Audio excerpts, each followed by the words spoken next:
Well, hello and welcome to the B2B Growth Think Tank. Now, joining me today to talk business growth is someone who's an absolute master of the timeless fundamental of the ultimate persuasion skill, which is direct response copywriting. Now, he's a former psychology researcher who's combined this skill set with copywriting in a pretty cool and unique way.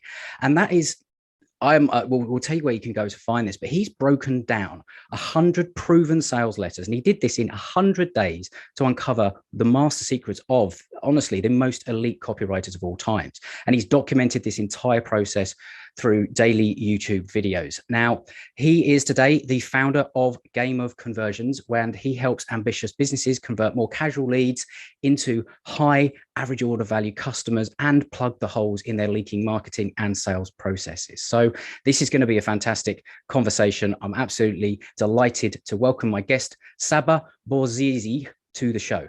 How you doing, Csaba? Csaba, hey, isn't it? It's Csaba, isn't it? It's Csaba. Yes. We even rehearsed this before we started. Yes, exactly. Good morning, Adam. It's great to be here. And wow, what a great intro. Well, I mean, I'm first of all, the 100 videos. Where can people go to take a look at those? Because I want to make sure we get that out first, because obviously that is an incredibly valuable resource. Mm-hmm. I've actually put together a playlist on YouTube, so you can find all the 100 videos there, but they are pretty long, so these are long form advanced pieces of content, but it's there for anyone to see. It's basically a playlist. We're going to have the link in the show notes, but I definitely invite you to check it out, because I cover people there from like the OG copywriters, Claude Hopkins, who basically invented the game of scientific advertising, but also Eugene Schwartz, David Ogilvy, Gary Halbert, Gary Bensavenga, the Agora copywriters from Agora Financial, as well as, some newer people like Stefan Georgi, who is like a more well-known copywriter today, and a bunch of other A-listers. That sounds amazing. So is it on our YouTube channel? Is there a link people can go to? Yes. It's basically, my YouTube channel is called Game of Conversions, and there you can find the playlist. There are links everywhere, but we're also going to leave a link probably to it directly. Awesome. Yeah, we'll leave the link directly under the show notes. So if you get to click that, make sure you do. So, I mean, I've given you a bit of an introduction, and that's from what I've got to know about you. But let's say you were to run into an ideal client. Well, how do you talk about what you do? What do you say to them about what you do? Mm-hmm. I would say that ambitious online entrepreneurs hire me to fix the holes in their leaky funnels and upgrade their messaging, because most of their copy is pretty weak in most cases. Their funnels aren't converting properly. So I basically help them make money from converting more casual leads into profitable customers and raving fans, without being sleazy or overly aggressive or speaking like a marketer, Well, I mean, nobody likes marketers, do they? Was it Seth Godin's book, All Marketers Are Liars? Yes, or great book, great book. There is a negative connotation sometimes when it comes to this sort of thing and all the rest of it, because none of us like to be. We've all been on the receiving end, I think, of the wrong way to do it.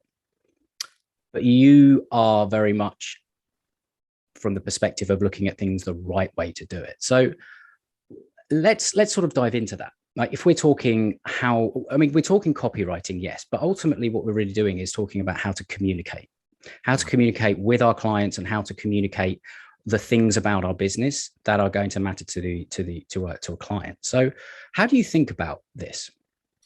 That's a great question, actually. Well, I think the word copywriting itself is terrible, because first of all, a lot of people totally confuse it with copywriting, the legal practice. And secondly, it assumes that that the main thing here is writing, but in a sense, it's copy thinking.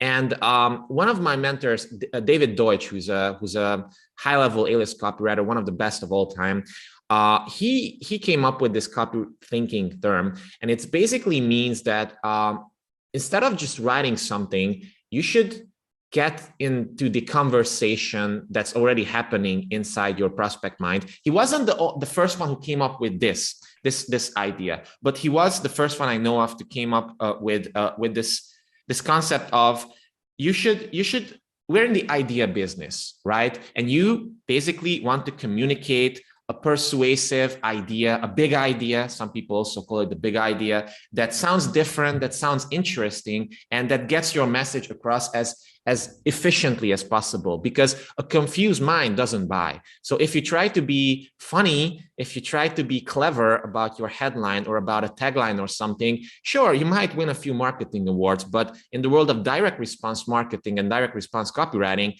those things usually don't work so well.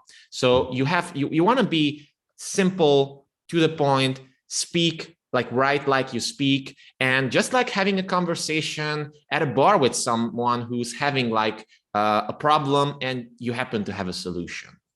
Yeah, because I find that certainly, over my career in marketing, and I'm not a copywriter, I do enough to be dangerous sometimes, but I've often found that when I've needed to create any form of marketing or campaign or anything like that, and then certainly in the corporate world, much more so. It's kind of one of the big reasons why I left it. But anyway, another story for another day. There was very much an undertone of wanting to appear in a certain way using either corporate language, or it was very much look at what we've done, what we've achieved, all the awards we've got. We have the greatest service, blah, blah, blah, blah, blah, blah. And that is incredibly it's not only dull, it's uninspiring, and it is very much from the perspective of the business. And then people sort of wonder why the brochure doesn't work, or marketing is doing not the job that it's supposed to do, all that kind of thing. But as you've touched on there, and that's what got me thinking, this is really, it's communication. Like, no matter what format it is, whether it's a letter, a brochure, a video, anything like that, it is communication. And how do you talk to another human being? Exactly. It's conversational. So is that a big part of some of the way that you see the communication, and how to get your worldview, that big idea, across? Yes, exactly. It's, we as humans, we evolved to be social creatures, and we're visual, and that's a separate thing on how copywriting actually works. You have to basically plant images inside people's minds, but we're also very verbal as well. And we're always having conversations that's happening in our minds. We're always talking to other people. When we're writing, when we're reading something, oftentimes people, not everyone, but most people, they kind of hear their own voice as they're reading something. So if you can mimic that type of voice in the own voice of a specific prospect, that's a winner there. And it also brings up something that I think it's really important, and a lot of people misunderstand it. Nowadays there's this misconception that nobody reads long copy anymore because people have low attention spans. Well, it's true, but it's also not true. It's not true because look at people binge watching shows on Netflix. Look at people reading novels. Look at people reading stuff that's interesting to them. So nobody reads stuff that's uninteresting, that's boring, or they've heard it before, but they do read something. If I were to come out with a headline, Adam King's top 10 dirty secrets exposed, you would probably read that ad. Well, I want to know what they are. Because it's relevant to you. Yeah. Well, I want to know what my dirty secrets are. Well, now I want to know it too. Here we go. No, but it's very, very true. And there's a known sort of phrase. It's people buy on emotion, and then reason with logic. And I think that term gets bounced around an awful lot without the real understanding of what that means. What does that mean to you? I totally agree with that. Emotion, again, it all goes down to evolutionary biology and psychology. And I studied this as part of my university studies. We are highly emotional creatures. That doesn't mean that it's a separate system. It's it's all emotion and it's all logic. They're definitely intertwined. And interestingly enough, if people have, they have lesions in certain parts of their brains, for example, and that prevents them from experiencing emotions properly, suddenly their decision-making system also goes out the window because these things are intertwined. But just like we choose a food or someone we love or a car, like people buy cars based on emotion, we do basically everything like that. And sure, you need to rationalize it later on as well. And you start to rationalize it more and more. Like, if someone's having a midlife crisis, let's say, and they want to buy a sports car, at first, it's definitely an emotional decision. But then they start rationalizing. It's like, oh yeah, but it's so good. And here are the pros and cons. And it's actually a good investment because it's like a collectible piece or something like that. And regardless of what people do, the first thing that connects with them is an emotional thing. And that's why stories are also so important and work so well. So again, storytelling seems to be quite hot now. If you're in the marketing world, and there's a lot of people out there saying you need to tell stories in order to attract clients now. And people are like, well, if you're not a marketer or a copywriter, it's kind of like, well, what does that mean? Tell stories. It's, I don't really get it. Mm-hmm. What does that mean to you? Oh, that's a great question. I love it. The thing is that we live in a world where there are so many promises, so many marketing messages, so many empty promises out there, and people are more skeptical than ever. So if you were to come up in a Facebook ad, let's say, with a direct offer or direct promising people to give them a specific result, like lose X amount of pounds in X amount of days, I mean, Facebook would immediately ban you. You cannot even say something like this anymore. But let's say you have an email list and you would come up with an offer like this. It wouldn't really work that well because it's just noise at this point. And this has something to do with what a famous marketer and copywriter called Eugene Schwartz came up with. It's called the levels of market sophistication. It's based on how many ads and marketing messages your market has been exposed to. And the higher this is, the more skeptical they are. And the more skeptical they are, the more you can capture their attention with a story. And you see this everywhere. Great marketing has great stories everywhere because a story is a perfect mechanism to hijack your brain. We've been hardwired to be sensitive to stories, especially when it's an emotional story that kind of twists a knife a little bit, that kind of connects with the same pain point that you are also having. You immediately pay attention to that because you feel like, it's connecting with you. You don't know why or how yet, but it's just enough to get the foot in the door. And there's different schools of thoughts, isn't there, in terms of how you first get that attention, because really that's the first piece, isn't it?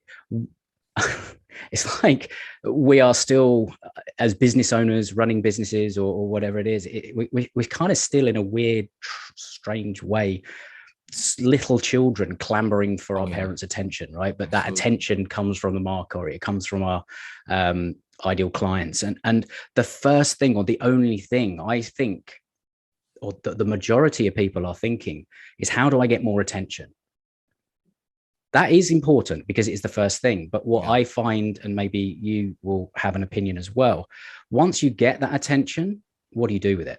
And I don't think a lot of people have an idea or a strategy for what happens after they get the attention, because that's all they're thinking about sometimes.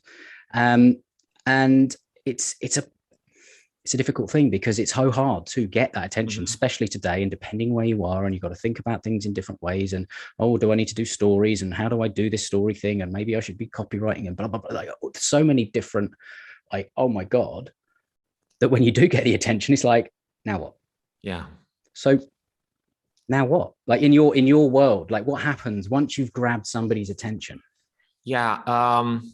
There's an art and science to this, definitely, because just like you said, you can easily get attention. Like there was those famous ads called sex. So now that I have your attention, listen to this. But it's clickbait. Like you immediately lose people. And nowadays, you piss people off a lot with this, and then you can get penalized and marked as spam or something like that. So how most copywriters do this is that basically there's this concept of a big idea that I mentioned already. It's basically just an idea because people connect with ideas. It's kind of like the idea behind P90X. There was this system like muscle confusion. It's a new idea, right? It's also something we call unique mechanism, but it's a new idea. And then the headline, basically the first part of your message that grabs attention, kind of expresses that big idea in an interesting new way. But then once people read the headline, you go into something we call the lead. And the leads part is basically to just build emotional desire and to tease something. So once you get people's attention, you only have them for a few seconds. So now you kind of have to highlight how the thing that you want to tell them, actually, not necessarily sell them, but tell them. And that's why education-based marketing also works so well nowadays, is different. And it's superior compared to anything they've seen before, because they've seen it all. They've heard the promises, they've been burned many times. A lot of people don't consider this, but they've been burned before. And if you're basically giving them a webinar or a sales letter or something that's a little bit more long form, then it's definitely the best thing you can do is to spend a few hundred words of copy or script on just it's like a trailer. It's building up an emotional connection with this whole message, so that they actually, and the more invested they are into this, the deeper they get into the message, the more likely they are to consume more of it, and the more likely they are to actually buy something. And if you're not in the business of a long form copy, you're only doing a Facebook ad or like a shorter form Facebook ad or a shorter email or something, still you can do this lead part in just a few sentences or a few paragraphs. You just you just tell them like, hey, there's this new thing that I know it sounds weird and everything, but here's all the proof that it works, and I bet you haven't seen this before, and this is actually the key to your deepest desire. And the reason why you haven't heard this before is because this and that. And then to learn more about this, keep reading. That's it. And I know that the way that we connected was it was at a virtual event. Yes. And it was the Strategic Alliance Summit. And ironically, because probably just as this has come out, it will be, at the end of an entire series on strategic alliances and all that kind of thing. And it was Tom Madson's event, who's been on this show. But I had noticed a very big change in the way that event was being communicated, being promoted. I didn't realize that you were the man behind the actual copy. And I thought, well, this is impressive, first of all. But second of all, I think it's a really good example, and this is why I bring it up, of what you've just sort of said there. So we're obviously not going to go through the whole page or anything like that, but why don't you, so strategic alliances, right? People have a preconceived idea of what that is, and then maybe they'll put it in a box. Either this is for me or this is not for me. Yes. So you came up with something new, didn't you?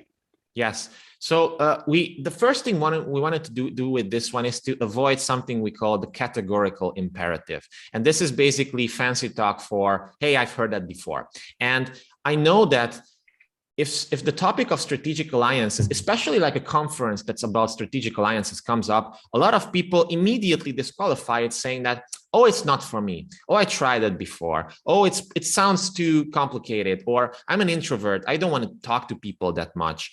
What we did instead is that we shifted the whole conversation, and we didn't even let people know that this is kind of Strategic Alliance Live. It's a product.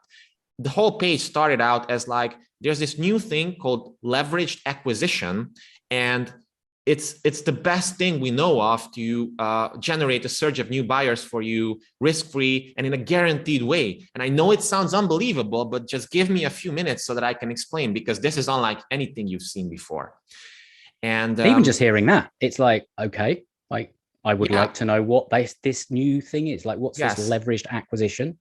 Let's listen. So you've kind of got my attention, more than just got my attention. You've now sort of reeled me in with, okay, I'm going to give you a little bit longer here, because that's what this whole thing is all about, isn't it? It's not necessarily to go straight from attention to sale. It's to, first of all, it's all about milestones, isn't it? It's getting them to the next step. Yes, and exactly. There's the known thing in copywriting, it's to get them to read the next sentence. With marketing, it's to get them from, one point to the next point, to the next point, blah, blah, blah, blah, until that journey completes with them becoming a client, hopefully, and then an advocate, and then a repeat, and all the rest of it. So it's an entire journey, isn't it? Yeah, exactly. Like, greatly put. There was this famous copywriter called Joseph Sugarman, basically invented the 800 number in the US for marketing purposes. And he came up with the concept called the slippery slope. So you basically start people on this journey, and the only thing they can do is come up at the end, like if you do your job right. And I think in this case, the headline was, give me 15 minutes and I'll show you a risk-free way to acquire a surge of new buyers for free without posting on social media, without running paid ads, doing content marketing, cold outreach, webinars, or even building an email list. Sounds like a pipe dream, not if you use a simple new risk-free strategy called leveraged acquisition. So that was the whole headline complex. And the reason why it sounded like that is because we gave them this new opportunity. We answered a few objections preemptively, and we appealed to all the stuff that they hate, like who likes posting on social media constantly, who likes hustling with all these content marketing strategies. Throwing rocks at the enemy, isn't it? Yes, it's like, this is all the stuff I hate doing, so let's take it away from you and all that kind of thing. And it is genuine because, and anyone listening to this, it's like, this is how you communicate in a way that actually sort of gets people interested in what you do. And you can apply this to anything, because strategic alliances has been around since the dawn of man, right? It's always been there. It's not new. However, the way that somebody can really think about it, and it's all about what is the benefit, what is the outcome, but as important is, what don't I have to do? Like, what is the mechanism that I will use, and what is the result I can expect to achieve? But what is that level of effort maybe that I'm going to have to go through to actually get it? And there's a lot of there's just so much. Anyone listening, just go back and kind of almost listen to that opening piece there, because even if that's not what you do as a business, you can apply that framework. Just take the headline. What was there? That next line, which was kind of like a bridge to the next bit. If you just give me 15 minutes, I will show you how to basically achieve the outcome that you want. Like, there's so much in that, and it's a fantastic example of just thinking about, okay, well, this is a very simple framework of how I start to communicate, how I start to, you can use it in all sorts of different ways. And I mean, what I sort of think is, everyone can do this, because everyone knows how to have conversations, right? But if you were to say to someone sort of listening to this and going, okay, I need to start getting better at this, or I need to start encouraging some of my team to get better at this, is there a first step or a real sort of key thing that you would advise somebody to do when it comes to getting better at their communication and really sort of nailing in their message? Well, you can always watch my videos on YouTube, especially this playlist, because that's like having a master's degree in copywriting. Well, that is that, I know you're sort of like almost being a little bit self-deprecating with that, but like, that's serious. Like, it is amazing the amount of value that is there. So I almost don't want you to gloss over it, because there is an incredible amount of value there that you can look at and understand. So again, make sure you click the link in the show notes, but carry on. Yeah.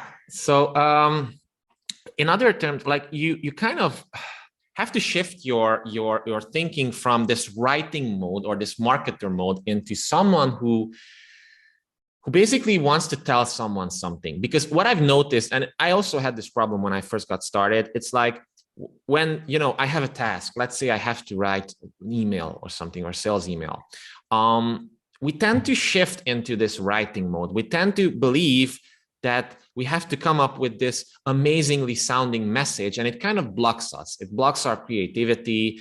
It kind of prevents you from sounding genuine in many cases. And I blame the public education system for this, because they teach you a lot of things, but they also teach you to sound complicated and to use all these fancy words because then you sound really smart, and then people should buy from you, right? Or they should take you. They should believe you, or they should be persuaded by you. But in reality, what happens is that people want to connect with other people, and if these other people have interesting ideas, then most people are willing to learn more. So I would say I don't necessarily want to give your listeners like specific resources here, because it depends on your specific situation. Sure, you can definitely read Breakthrough Advertising from Eugene Schwartz, one of the best books on copywriting. You can read Great Leads from Mark Ford, also called Michael Masterson under his pen name, which is like 6 specific ways on how to actually start a message that gets people. But I would suggest you basically just try to listen to other people and to just let go of this persona of being a salesperson or a marketer, and try to bring out your genuine self and your empathetic self, because empathy goes a long way here. Yeah, be a human being and think about another human being. People buy from humans. Because you've ultimately got to fall in love with your client, don't you? Yeah. And you really have to understand them and their world, and ultimately why they even give a crap about you. Because let's be honest, they don't. They care about them and all the rest of it. And it's kind of like, how do you take that understanding and really get to know your client, like get to know them? Because that will inform everything. And, when it comes to communication and, even service development, product development, whatever it is you're into. And then that will just make everything that you've just given as an example there to go and do much easier. Yeah. I mean, it's I think it's the first thing that, we should do. So, I mean, there is so much that could be covered with this sort of topic. It is so big. It's all psychology. It's applied psychology. There's so many, there are tips and tricks and techniques in copywriting and all that kind of thing. But I don't think we can do it necessarily justice right now, which is why, again, I will encourage everyone to go and check out the 100 videos that you've done breaking this down onto the YouTube channel.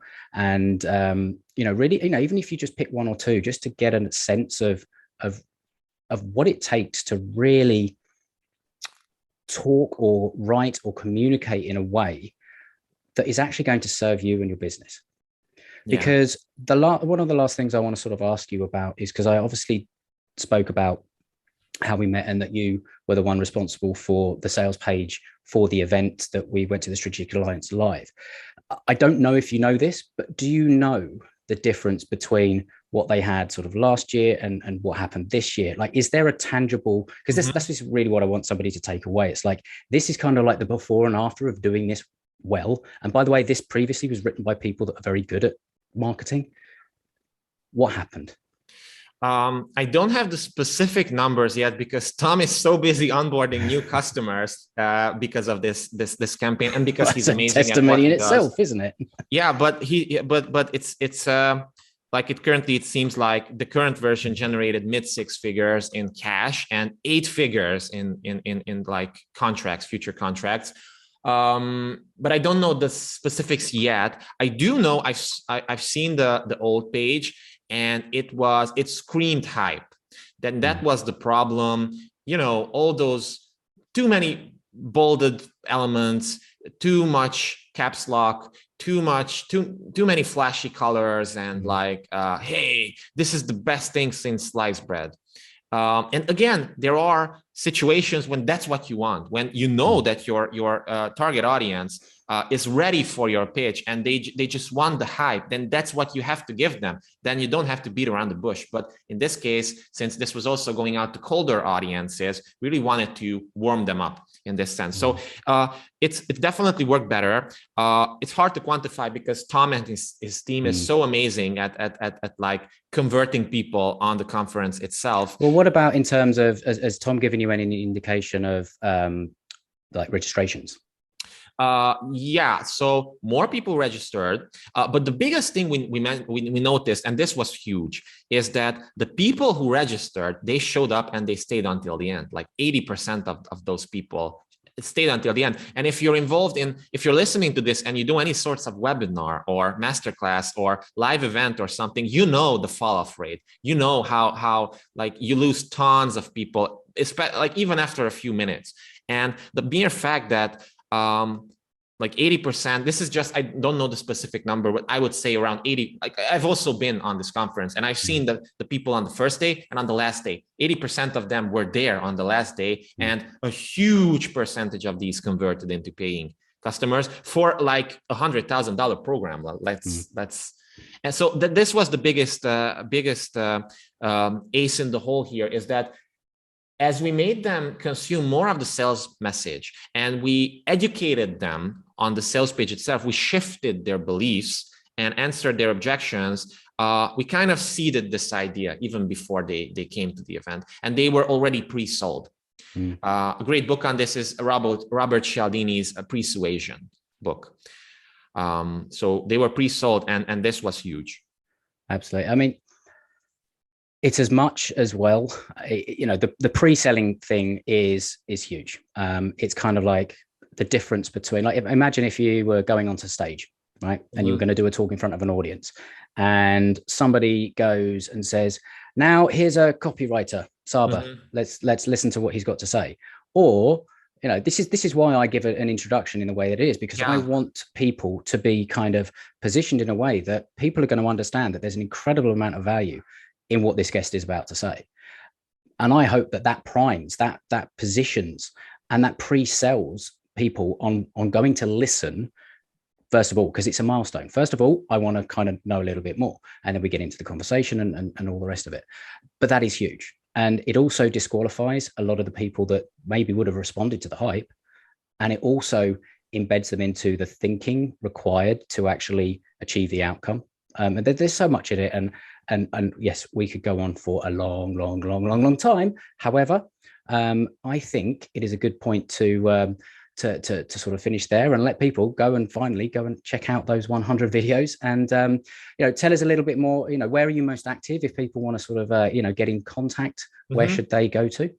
On LinkedIn, for example, but also on Facebook. You can just send me a friend request on Facebook as well. But what I want to tell people is that the problem with these 100 videos is they're so comprehensive, a lot of people get lost. So the way to make it even better and to make sure that you actually get the value out of it, I also created a cheat sheet that basically takes the essence of the lessons that I learned while breaking down these 100 proven sales letters, and it puts them into a really neat little downloadable that you can get right away. And it includes something that I consider to be the ultimate persuasive message formula. And then you can take that, you can use it in a sales page, in an email, in a Facebook ad, in a YouTube ad, whatever.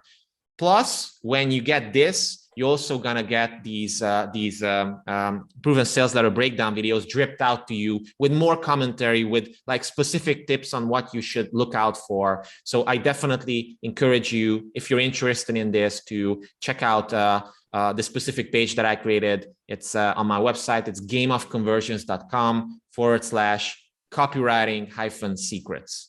So again, that will be in the show notes, and I almost want to encourage. Well, no, I do want to encourage people to rewind that back, because you've just been given an example of copywriting, communication, everything that you've sort of done there is an example of using a unique mechanism, putting in some bonuses, like, and we're talking about a free giveaway, and people do not necessarily understand that every time you are communicating, whether it's to, you know, buy something, to do an action, whatever it is, you are needing to be persuasive.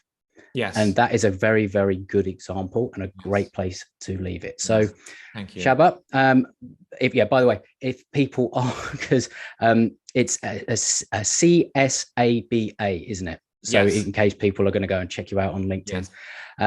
But yeah, I mean, the link will be in the show notes, but it's been an absolute pleasure. This has been so much fun. And thank you very much for joining me on the show. Likewise, it was my pleasure. And thanks again for inviting me. Cheers.